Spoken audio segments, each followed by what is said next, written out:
Bueno, vamos a ver, vamos a tratar de ver un poquito lo que nos quedó pendiente de la clase anterior para, desde el punto de vista teórico, y completar este tema de los elementos, ¿sí? Y cómo están estructurados los átomos. Habíamos hablado en la clase anterior que podíamos describir un mundo macroscópico si empezar a analizar eso que veíamos a simple vista a través de los átomos que los componen, ¿sí?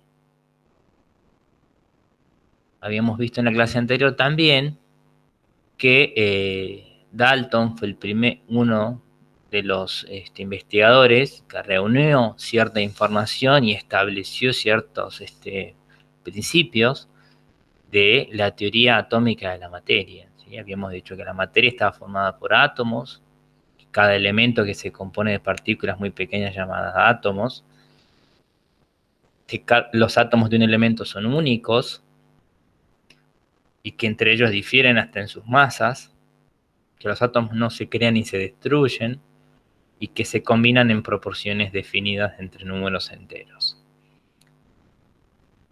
Esos elementos nosotros los podíamos ubicar en la tabla periódica, que era la tabla periódica, era una organización que se hacía de los elementos en base al número atómico. ¿Sí? El otro día hablamos de lo que era el número atómico, que era igual al número de protones.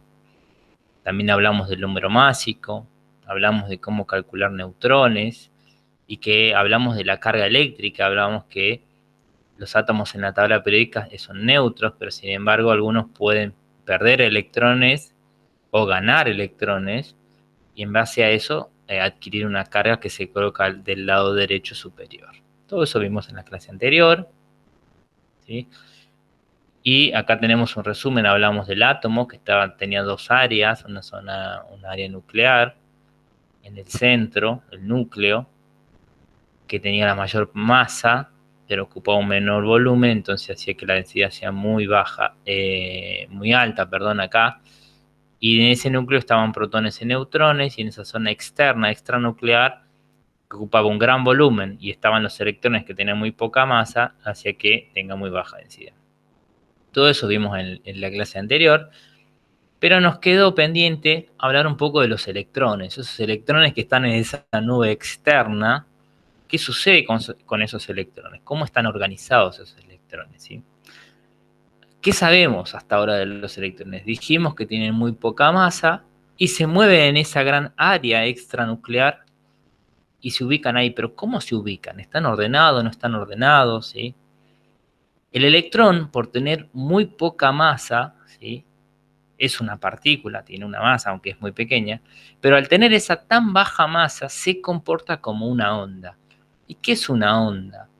Una onda nosotros las podemos describir a través de una función de onda, ¿sí? Como una onda de radio, a través de la longitud de onda, o sea, la distancia entre las crestas, ¿sí?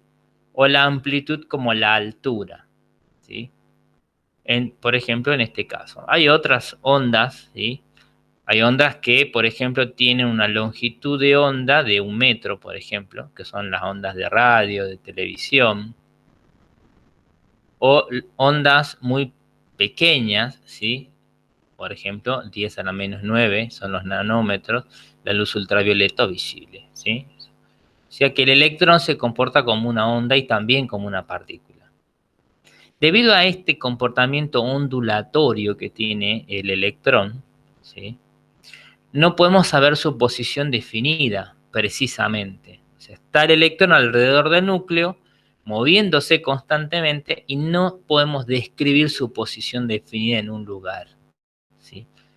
Porque tiene ese movimiento constante, ondulatorio en el espacio. Eso lo que genera es una incertidumbre que la plantea Heisenberg en el famoso postulado de Heisenberg que se conoce como el principio de la incertidumbre. ¿Qué dice este principio? Hay una parte de la materia, que son los electrones, que no sabemos dónde se encuentran.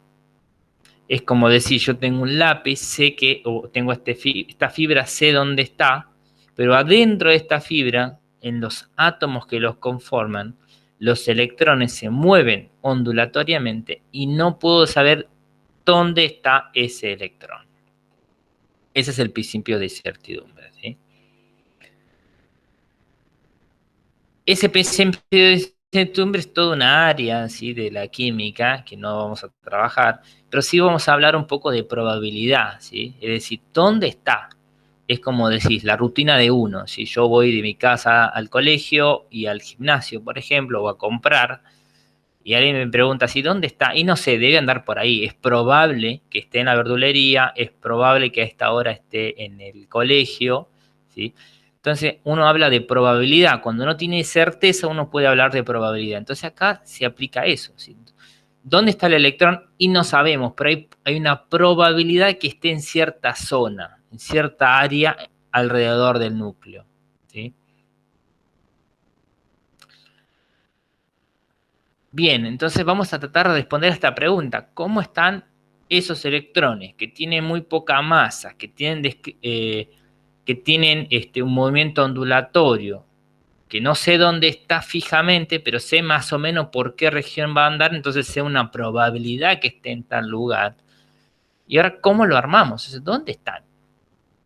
Entonces, para decir dónde están los electrones, sí, se utiliza o se recurre a lo que llamamos configuración electrónica. ¿Sí? En 1926, ¿sí?, un físico, Edwin Schrödinger,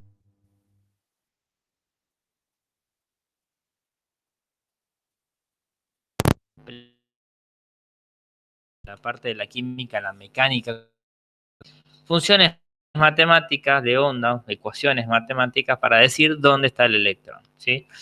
Que es lo que da lugar al nuevo modelo atómico que charlamos el otro día, de los modelos que había. El modelo actual es en base al modelo de Schrödinger, ¿sí? Este señor, ¿qué dice? Bueno, hay funciones matemáticas que definen más o menos por qué zona dónde está el electrón, ¿sí? Esa zona, ¿sí?, donde está el electrón es el orbital, ¿sí?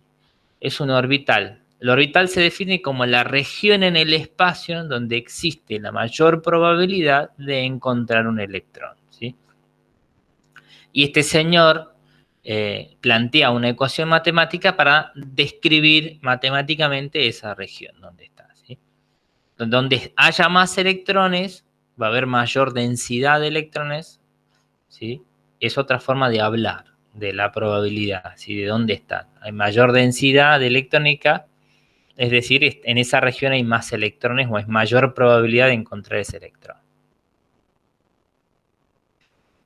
No vamos a trabajar específicamente con la mecánica cuántica, pero sí debemos decir que esos electrones están ordenados en esa zona alrededor del núcleo en niveles energéticos, en niveles cuánticos. Y antes de pasar a ver algo de los niveles energéticos, vamos a ver, tiene que quedar bien claro que órbitas no es lo mismo que orbital. La órbita es la que describe, por ejemplo, un planeta alrededor de la Tierra, o alrededor del Sol, ¿sí?, o la Luna alrededor de la Tierra, donde uno sabe la trayectoria por donde va, y sabe la velocidad, y sabe exactamente dónde está. Cambio orbital no, es una región donde hay una mayor probabilidad de encontrar un electrón. Entonces, órbita es diferente a orbital. Sigamos. Bueno, en cuanto a la configuración electrónica, que habíamos dicho que era la que me iba a decir dónde está, ¿sí?, el electrón. Este señor Schrödinger dice, los electrones se ubican en niveles energéticos, ¿sí? Esos niveles pueden ser 1, 2, 3, ¿sí?, son todos valores enteros positivos. Y a la medida que aumento el nivel, se hace más grande. Es como si yo subiera en un edificio, ¿sí? Nivel 1 es primer piso, nivel 2 segundo piso, estoy ascendiendo, me voy, nada más que se haría más grande a medida que yo me alejo, me subo del piso y se hace más grande, ¿sí? Y al aumentar el n, ¿sí?, se hace más grande y aumenta el nivel de energía. Y los electrones obviamente están más alejados, es como que el núcleo está abajo y haciendo, ¿sí? O sea que cada nivel de energía es como el piso de un edificio, ¿sí? Que se va haciendo más grande a medida que yo asciendo. Entonces el núcleo tiene, hasta ahora hay 7 niveles energéticos, ¿sí? En cada uno de esos niveles o pisos, vamos a decir, por ejemplo, de un edificio, ¿sí? Hay subniveles, hay como oficinitas, hay como subniveles. Dentro de un nivel, de un piso, por ejemplo, hay subniveles. Y hay distintos subniveles o distintos tipos de oficinas para trabajar con esta analogía, ¿no? Hay subniveles, por ejemplo, S, llamado S, que tienen forma circular. Por ejemplo, si está como en el nivel energético 1 o en el piso 1, el S es chiquito. A medida que asciendo en nivel, por ejemplo, en el 2, en el nivel 2 hay un S, es un circular más grande. El nivel 3S también es circular y es más grande, ¿sí? El subnivel me da la forma de esa región donde está el electrón. Hay otro subnivel que es P, que tiene esta forma bilobulada, ¿sí? Acá en el centro estaría el núcleo y va hacia un lado, se mueve y se va hacia el otro lado. Acá lo mismo. Se mueve de un lado, se va hacia el otro lado. Tiene bilóbulo, es un lóbulo hacia arriba y un lóbulo hacia abajo. En general, estos están en el eje, por ejemplo, este está en el eje de las X, este está en el eje de las Y y este está en el eje de las Z. Hay otras formas, por ejemplo, los orbitales D, en el subnivel D tienen otras formas, así con anillos concéntricos, otras formas raras. Y el F, peor, ¿sí? Son varios subniveles. SP, D y F son los 4 subniveles que hay. Ahora, dentro de esos, entonces dijimos, los electrones, hay niveles, dentro del nivel va a haber subniveles, ¿sí? Dentro de ese subnivel hay orbitales. Y hay un señor de exclusión de Pauli que dijo, en un orbital nunca va a haber más de 2 electrones, ¿sí? ¿Sí? Y esos electrones, ¿sí? Tienen spin contrario. ¿Qué es el spin? Es como el sentido de giro de los electrones, ¿sí? Es como que yo, para ver si lo pueden entender como analogía, yo subo un piso, por ejemplo, voy al nivel 1, primer piso. Dentro de ese hay un subnivel, hay como una oficina, un subnivel S de forma circular. Y adentro de ese hay un orbital donde entran 2 electrones. Y esos electrones, por ejemplo, no pueden estar como enfrentados, sino que tienen que estar complementarios entre sí. Como que uno gira hacia un lado y el otro gira hacia el otro lado, ¿sí? Eso se ve con una flechita, ¿sí? Se suele dibujar. Se suele dibujar. Se me salió. Sí, acá está.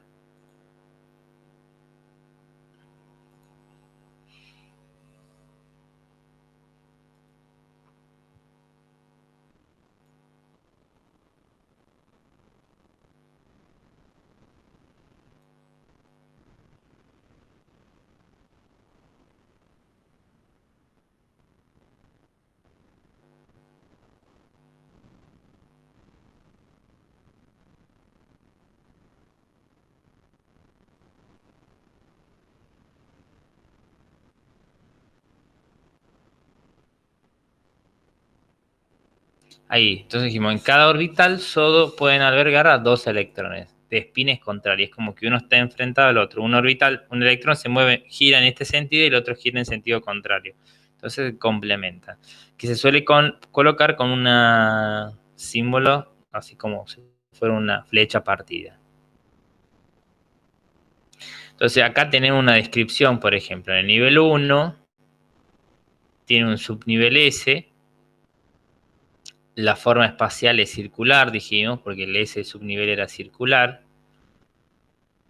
La rayita esta es como el orbital, cuántos electrones entran 2, uno va en un sentido y el otro va en el otro sentido. Y la configuración, ¿cómo se escribe? Se escribe, por ejemplo, 1, 1 indica el nivel, S es el subnivel, y 2 quiere decir que entran 2 electrones ahí. ¿Cuántos electrones entran en total? 2. El nivel 2, por ejemplo, tiene el nivel subnivel S y el subnivel P.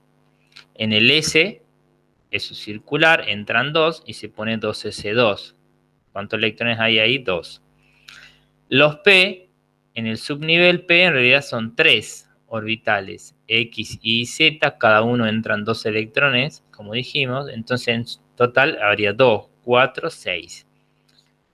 En el nivel 2, en el subnivel P, entran 6 electrones. Y así uno va analizando. Si por ejemplo en el nivel D hay 5 orbitales, que se pone por ejemplo 3D10. Por ejemplo, si entonces uno empieza a mirar los elementos que cumplen con estos niveles llenos, ¿sí? Cuando hay 2 electrones, por ejemplo, tenemos el helio, que fíjense que en la misma tabla periódica les dice la configuración 1s2. Si vemos este que tiene 10, les dice 1s2, 2s2, 2p6. Les dice este 1s2, 2s2, 2p6. Les da todo completo. O este que tiene todo el nivel, con todo el nivel y el subnivel, los subniveles completos. Por ejemplo, el argón les dice que tiene el 3s2, se pone acá, y 3p6. Tiene todos estos niveles completos. Entonces, vamos a ver que todos los gases nobles que pasa tienen subniveles energéticos completos, ¿sí? Que después vamos a ver que les otorga a estos gases ciertas propiedades químicas particulares.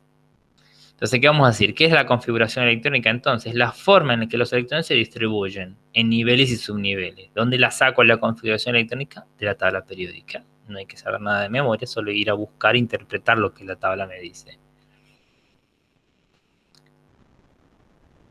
Después hay otro principio que dice que cuando en un orbital, por ejemplo en el P había varios orbitales, por ejemplo hay 3 orbitales P, y yo voy a empezar a llenar con electrones, primero se semillenan y después se llenan.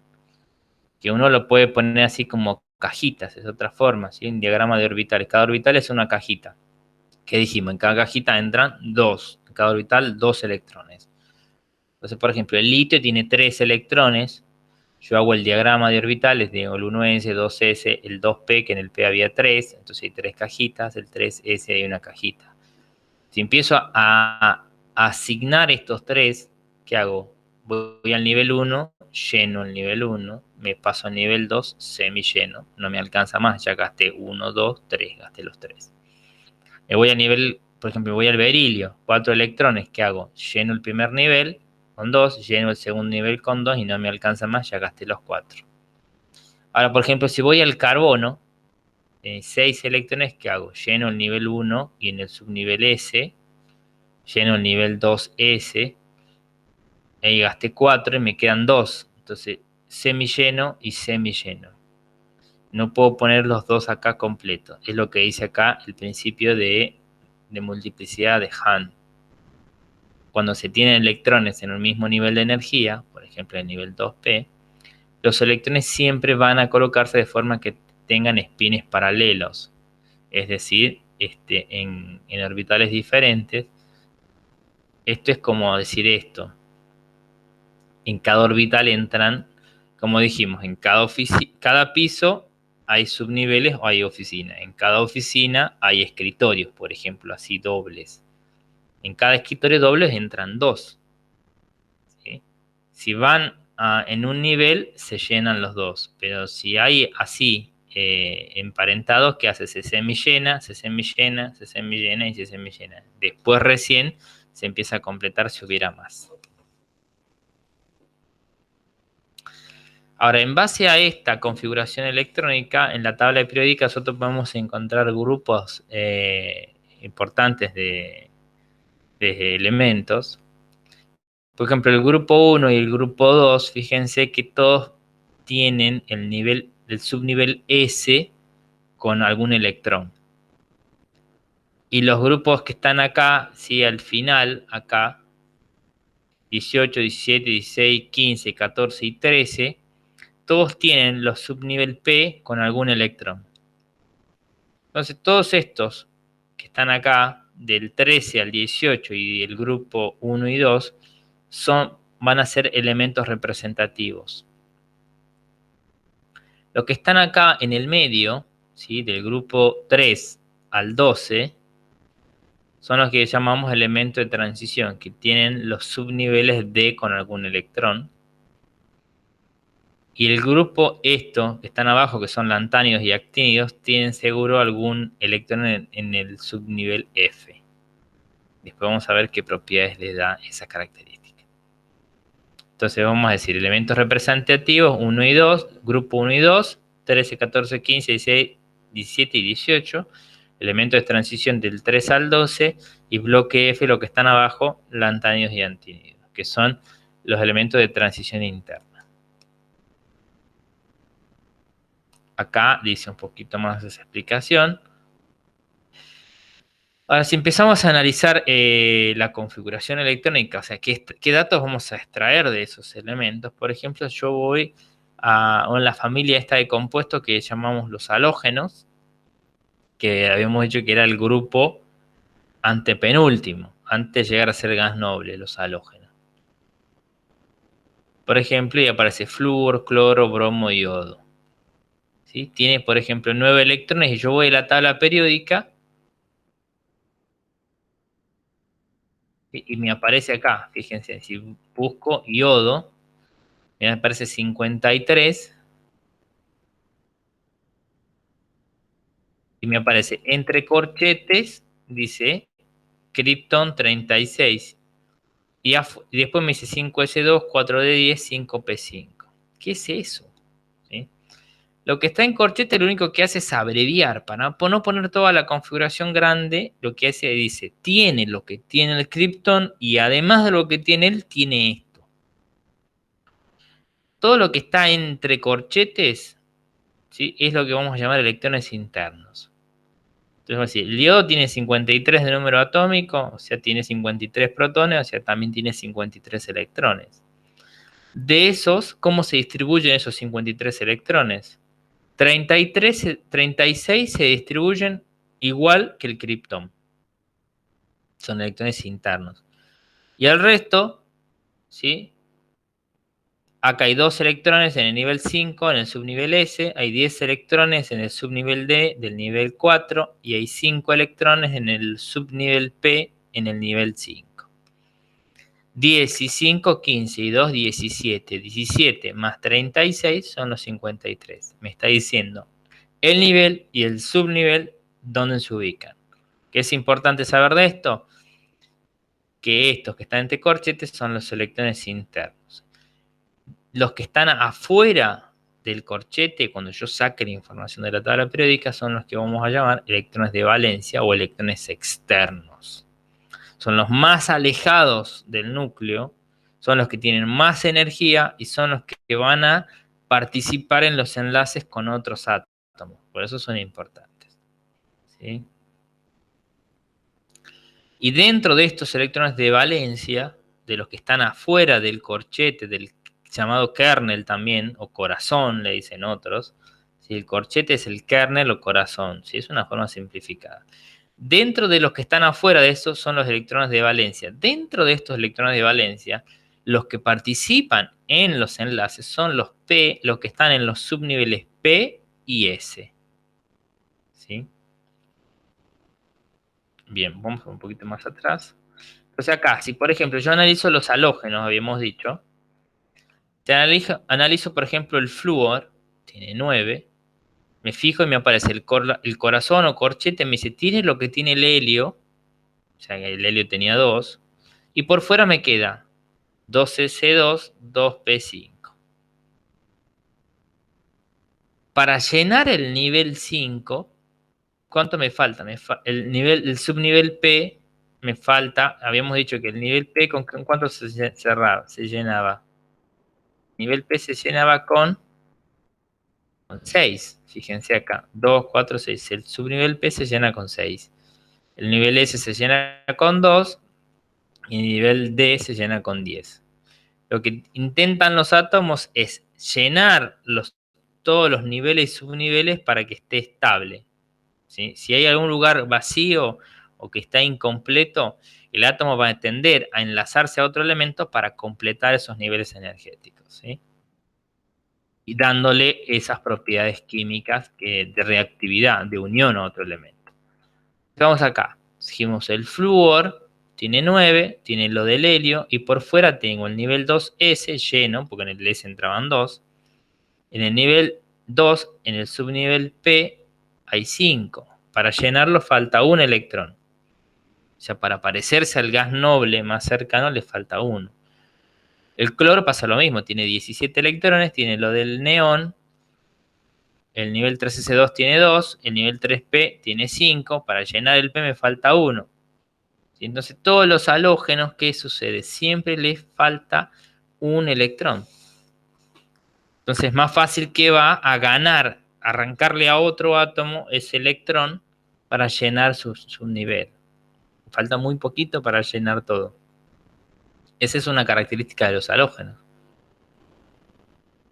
Por ejemplo, en los metales alcalinos, el grupo 1, por ejemplo, el litio tiene 3 electrones. Tiene lo que tiene el helio, y además en el nivel 2S hay un electrón acá. No se pone, pero hay uno. ¿Qué hace? Después del gas noble le sobra un electrón. Tiene un electrón de más. Si veo el sodio, por ejemplo, tiene 11 electrones. Tiene lo que tiene el neón y afuera tiene uno. 3S y acá arriba hay un 1. Después del helio tiene uno que le sobra. El potasio tiene 19, tiene lo que tiene el argón, le sobra uno. Y así todos los metales alcalinos, ¿qué pasa? Fíjense, por configuración electrónica todos tienen un subnivel S con un electrón. Entonces, ese un electrón que está solito ahí, lo que tienden a hacer es a perderlo ese electrón. De esta forma nos damos cuenta que cuando le falta muy poco para llegar al gas noble, el átomo tiende a ganar electrones. Cuando le sobra uno, tiende a perderlo.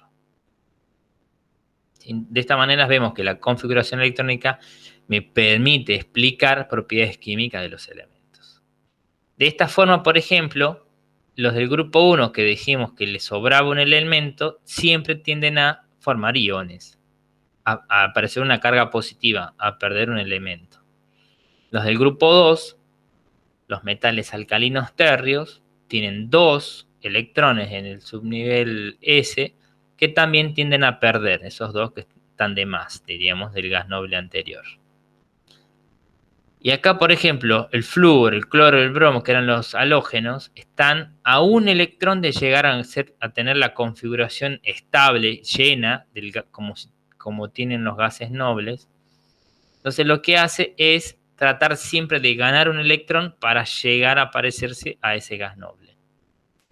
Los del grupo 16 le faltan 2, o sea, tienden a ganar 2 electrones, y el nitrógeno, por ejemplo, en el grupo 15, para llegar al gas noble, tiende a ganar 3 electrones. Y después acá hay otros metales particulares como el aluminio, el galio, que tienden a perder 3 electrones.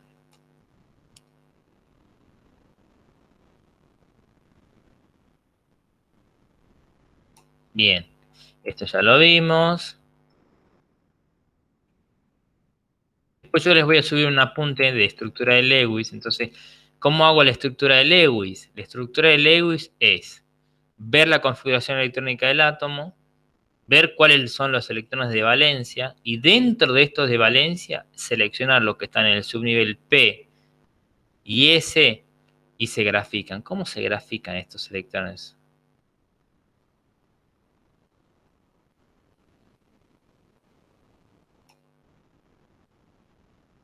¿Sí? Se representan así, como puntitos.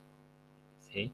Y acá tienen ya las representaciones. Por ejemplo, al hidrógeno decíamos que por fuera del kernel le sobraba uno. A todos estos, a todos los metales alcalinos, ¿qué sucede? Siempre le sobraba un electrón. Entonces, se lo dibujo. Del grupo 2 le sobraban 2 y lo dibujamos como puntitos. Y se colocan arriba, abajo, de un costado o de otro costado. ¿Sí? Los gases nobles que dijimos tenían los subniveles llenos. Dijimos, en el S entran 2, en el P entran 6. 6 más 2 es 8. Entonces, los gases nobles llenan el subnivel S y P con 8. Al llenar los subniveles S y P con 8, da lugar a lo que después vamos a llamar la regla del octeto. ¿Qué es eso de la regla del octeto? Es una regla que dice que los átomos tienden a completar los subniveles S y P, ¿sí? Para parecerse a un gas noble y estar estable. Eso es lo que después nos va a explicar lo que se llaman las teorías de formación de enlace, ¿sí? Que una es la teoría del octeto, que es lo que estaba diciendo recién, y hay otras teorías del enlace de valencia y orbital molecular que nosotros no vamos a ver la regla del octeto sobre todo, y algunas excepciones porque no todos los átomos cumplen la regla del octeto para formar enlaces. ¿Sí?